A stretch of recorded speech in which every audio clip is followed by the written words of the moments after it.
박근혜는 51.6% 지지로 대통령에 당선되어 탄핵 직전에는 지지율 4%대로 추락하였습니다. 윤석열은 48.5% 지지로 당선되어 현재 최저 지지율은 26%대를 기록하고 있습니다. 대한민국 국민에게 독도가 어느 나라 땅인가 묻는다면 한 5% 정도는 일본 땅이라는 사람이 나온다는 겁니다.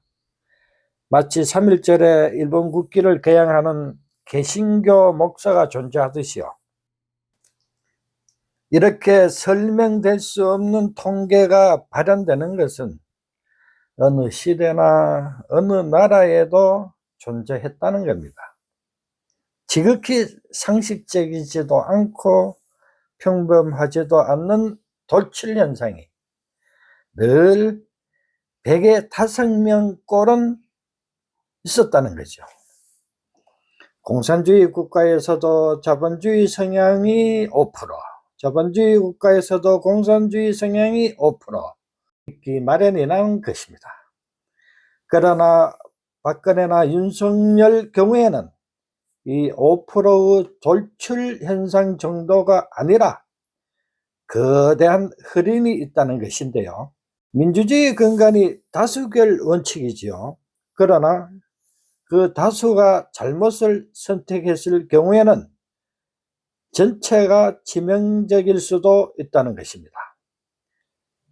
이쯤에서 이렇게 몰아가는 흐름을 일으키는 그 무엇인가를 생각해 보게 됩니다.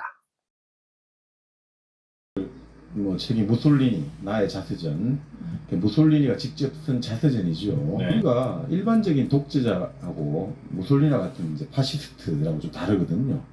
그 일반적인 독재자는 그 뭐라고 할까, 민중들을 억눌러 가지고 이제 권력을 누르는 사람들이고 휘두르는 사람들이고, 독재자는 민중의 사실 추앙을 받아가지고 독재자가 된 거거든요. 민중의 추앙을 받은 사람이에요. 아니, 대단히 높이 사람을 받든다든지 뭐 이런 걸 이제 우리가 추앙이라고 그렇죠. 하잖아요. 떠받들어가지고 신앙하는 정도가 그렇죠. 올라가는 거죠. 네, 그러니까 뭐 민중들이 자발적으로 추앙한 건 아닐 수 있겠지만 어쨌든 그 추앙이라는 형식을 꽤나 좋아했고 현실에서 이룬 사람 아니겠습니까? 그렇죠. 그러니까 기존의 독재자는 민중들이 광장에 모이는 것을 두려워하죠. 그렇지 않습니까? 사람들이 모여가지고 그 불똥이 나한테 튈지 모른다고 항상 공포를 가지는데, 우리 무솔리니 같은 파시즘은 민중이 광장에 모이는 것을 장려하죠. 그것이 자기 힘이 되니까. 민중을 끌어들인, 광장으로 끌어들인 독재자들이 바로 무솔리니나 히틀러죠. 파시스트는 정확히 뭐라고 우리가 생각하는 겁니까? 무솔리니에서부터 이 파시스트가 네. 나온 거거든요. 그러니까 이게 원래 무솔리니가 이 로마의 파스케스라는 것에서 그 말을 끌어왔어요. 파스케스? 네, 파스케스가 뭐냐면 네. 로마 당시 우리 로마 뭐 컨술이라고 하죠. 집정관. 집정관들이 자기 권력의 권위를 보여줘야 되잖아요. 그럼 뭐냐면 도끼날이 있죠. 이 도끼날이라는 게 뭡니까? 도끼로 사람을 죽고 살릴 수 있으니까 권력자를 상징하잖아요. 근데 그 도끼날에다가 나뭇가지들 있죠. 나뭇가지 다발들, 이렇게 다발을 모아가지고 나무 도끼날하고 이렇게 묶어 놓은 거예요. 너무 날카로워서요? 사람들의 단결된 힘으로 이 권력이라는 게 딱 이렇게 붙어 있는 거다 이거죠.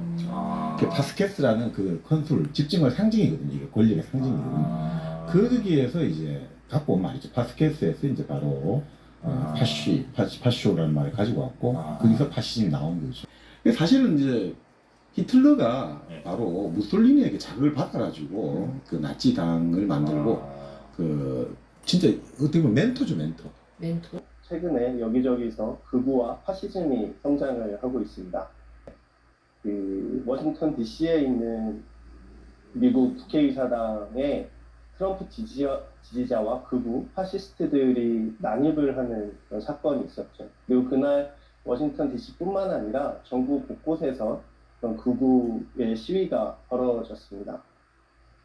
이제 그 시위대 중에는 그 티셔츠를 입었는데 그 티셔츠에 아우슈비츠 수용소라고 하는 그런 걸 이렇게 기쁘게 기념하는 그런 글귀가 적힌 그런 사람도 있었다고 이렇게 합니다.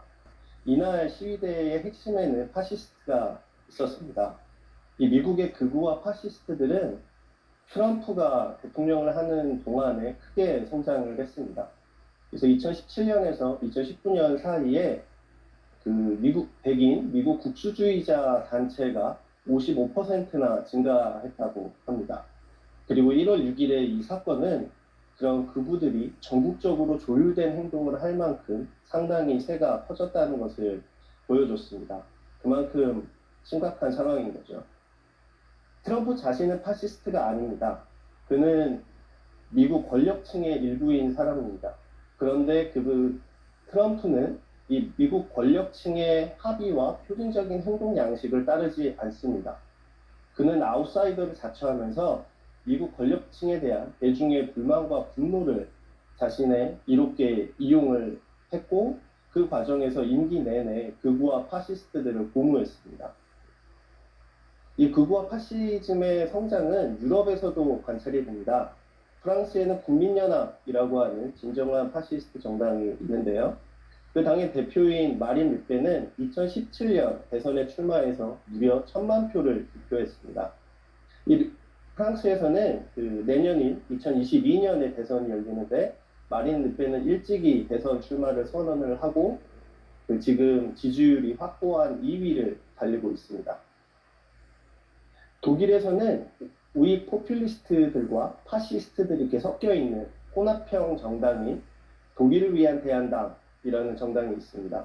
이 정당은 현재 독일 국회의원 700석 중에 90석 정도를 차지하고 있습니다. 그 옆 나라인 오스트리아에는 자유당이라고 하는 파시스트 정당이 있는데요. 이 진정한 자유와는 하등 상관없는 이 자유당은 나치 친위대 장교들이 만든 정당입니다. 그런데 이 정당이 얼마 전까지 오스트리아 연립정부에 참여하고 있었습니다.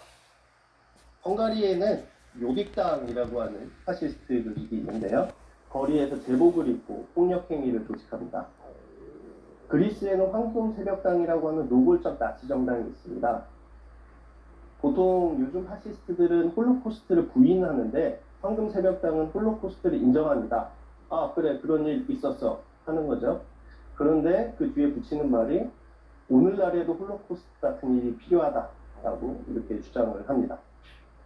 이 황금새벽당은 백주대낮에 거리에서 좌파와 이주민을 폭행하는 그런 일들을 했는데 2012년에서 15년 사이에 국회의원을 20년가량 보유했었습니다. 그렇게 도의정보에 빠진 국민의 숫자를 증가시킴으로써 미디어를 장악해서 일방적으로 갖다 먹이는 세계관, 현실의식, 그 법에 관한 의식, 역사에 관한 인식 이런 것들을 갖다 먹여서 그 힘으로 자기들이 천년만년 특권을 누리고 목동 노릇을 하고 나머지 국민들은 다 같은 날 같은 모양으로 털이 깎이는 양처럼 그렇게 살아가는 사회를 만들려고 하는 거거든요. 우리 사회의 장래를 정하는 데 결정적인 역할을 하는 부류가 노인계층입니다. 세대별로 보면 60, 70대가 가장 많은 인구수를 지니고 있는 것이지요. 노인들이 지혜롭지 못하게 어리석음에 빠지면 그 후손의 미래는 어두울 수밖에 없다고 봅니다.